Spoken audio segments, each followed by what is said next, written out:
What's up, Planet Unity? Azazel here, and this time with a bit of gaming news for this week's Azazel's Den.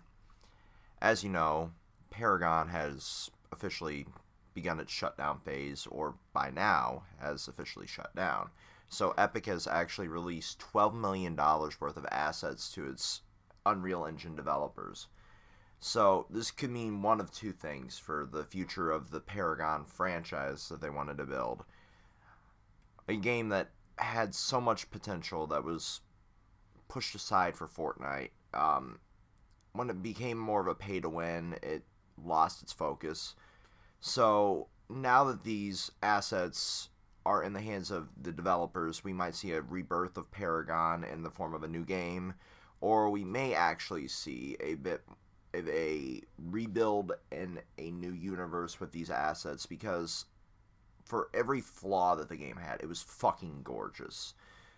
So good for Epic for actually releasing these assets to the developers that are sadly a little more competent with this kind of thing, because they seem to have moved all their focus over to Fortnite as of right now, because it's the in thing to be a battle royale game, and MOBA's slowly somewhat dying as a streamable title.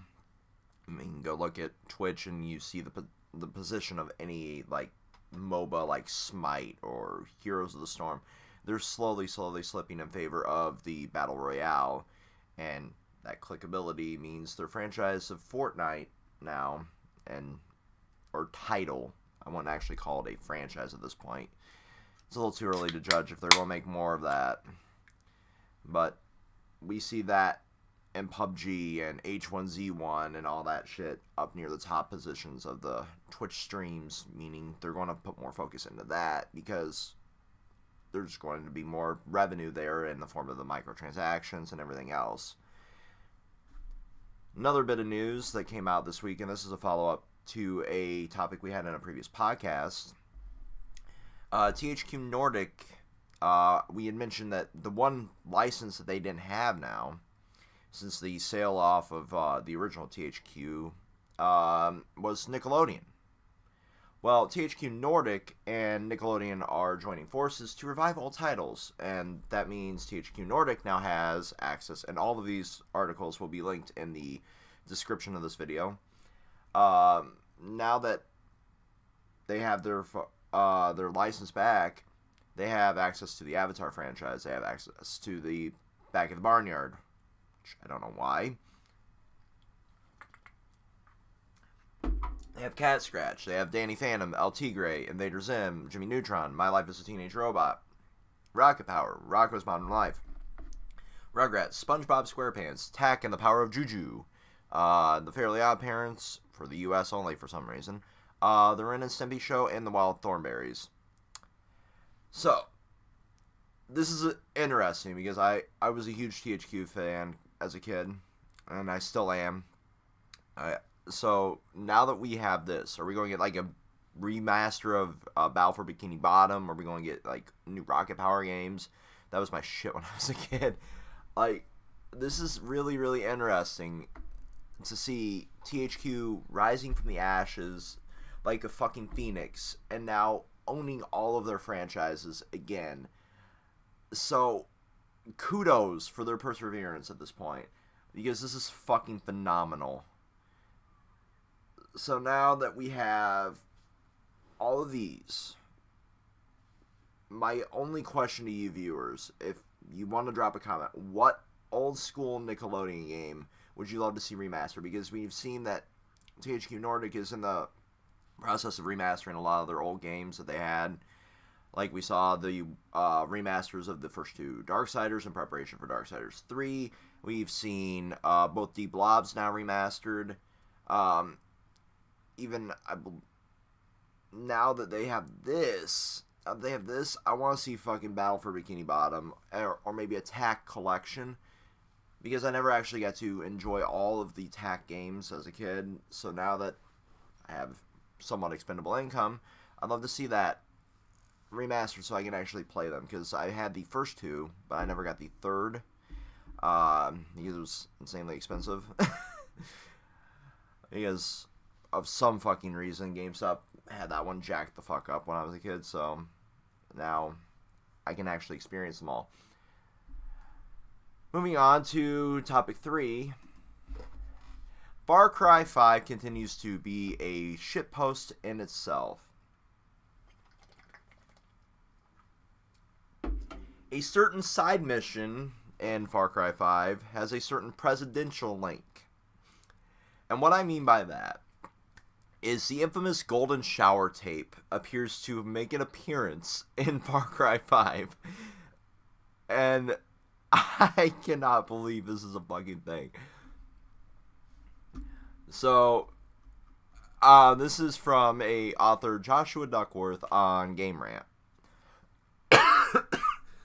There's a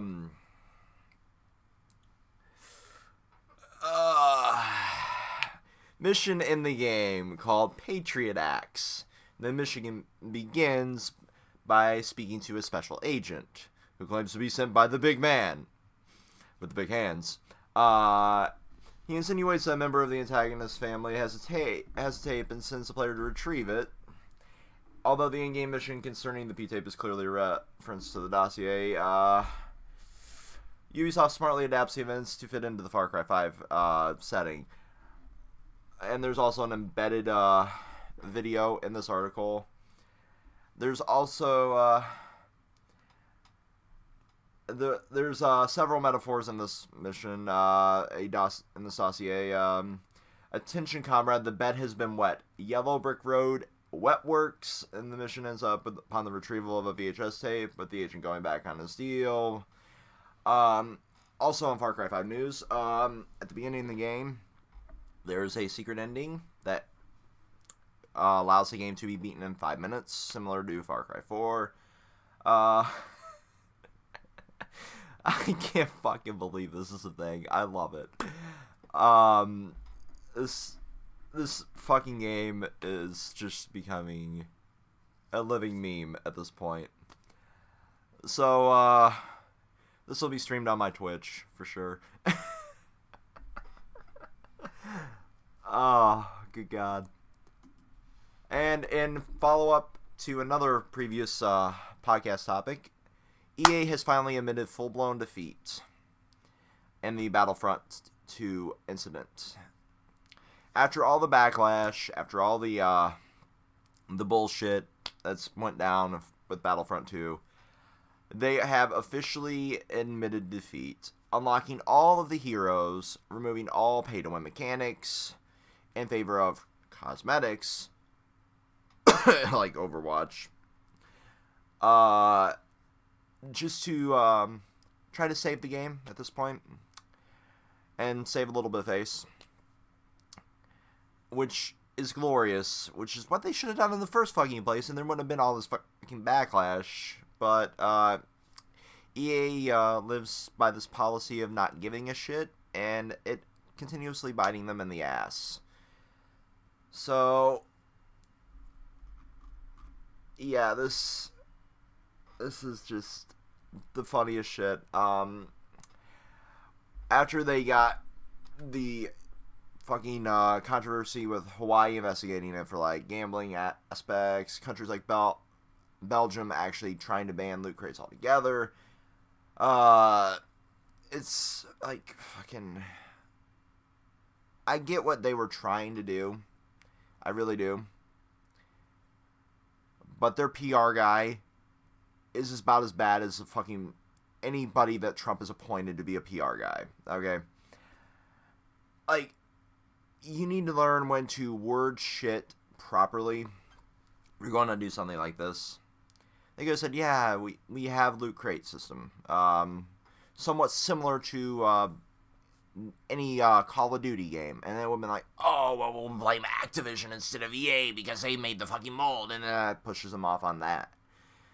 Because that's literally what this is molded after. It's almost essentially the same as like the Advanced Warfare aspect of this. And this little system that they've created for microtransactions. Which, again, I'm in the middle ground. I'm like, if it's cosmetic, I don't give a fuck. My character can look pretty. I can grind out some credits. Boom. But at the same time, when you're forcing players to play 40 hours plus per character to unlock shit, that's bullshit. So that was a horrible, horrible example when they actually admitted that in there. If they had not have said any of that, there wouldn't have been as much backlash until players that were like, my credits aren't grinding. And then there wouldn't have been memes of people like taping rubber bands around their controllers' thumbsticks to just not get AFK'd just to grind out credits. So yeah, there's been a lot of bad PR for this. EA unfortunately has enough in the black to not give a fuck. This is more to try to salvage their license for fucking the Star Wars franchise, because there have been rumors that Disney had actually went and talked to like Ubisoft and other developers to try to see if they'd be a better fit for the Star Wars franchise after the complete and utter shitstorm that was the Battlefront 2 scenario. Now, similar to last week, instead of uploading multiple videos, I'm going to actually be stitching one of Thurman's update videos for a series that has been put on hold for a while. At the end of this, if you've noticed that we hadn't done a Black Clover discussion in a week or so, there's actually a reason behind that, and I'll let him take it from here. And until next time, Planet Unity, peace.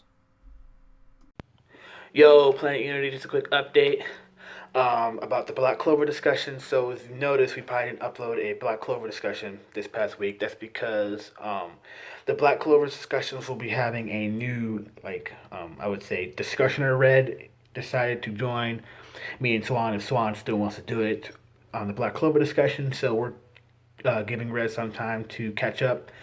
Me and him have been rabbiting for a while to catch up to Black Clover as quickly as possible so we can get those back out, because we haven't forgotten about them. We have not. So just a quick little update video from the margin, letting you guys know that Black Clover discussions are still alive. They're still here. We're just waiting for Red to catch up. So bug him and make sure he catches up. Later.